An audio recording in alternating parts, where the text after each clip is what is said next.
summing up 2021, probably can sum it up with really one word. That word is exhausting.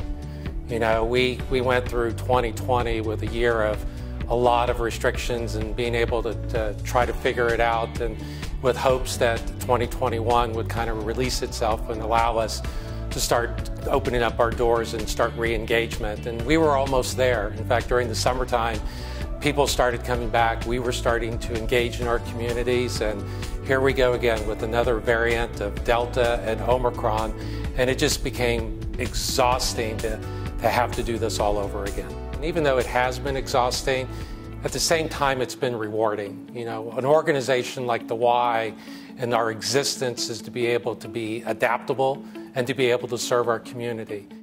Some of the components that's come out of the pandemic through remote learning and education is that the Y can fill a gap on summer learning loss. We're offering services to those individuals that maybe have gotten a little far behind from school, and we use the summertime opportunity in working with our school district to be able to help these children get back on grade level. We've also been more diligent on connecting with our older population, those that have become even more socially isolated and not been able to engage with us as we've done before.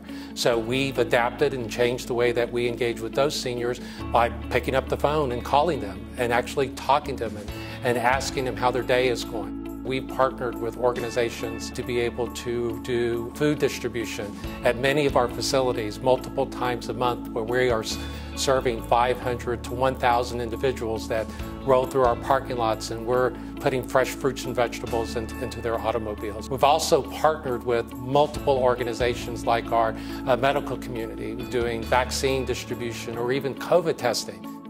Childcare continues to be a need in our community for parents that are wanting to go back to work and to be able to take care of children, and also be able to help them with homework and other types of things.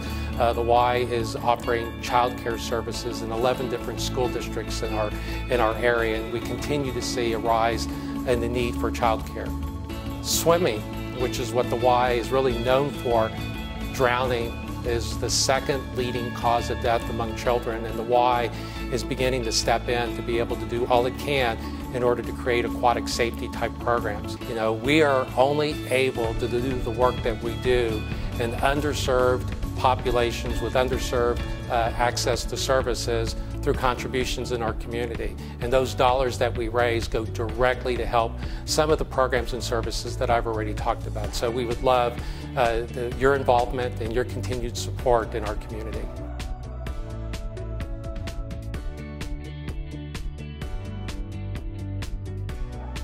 The Ymca is in the social engagement role.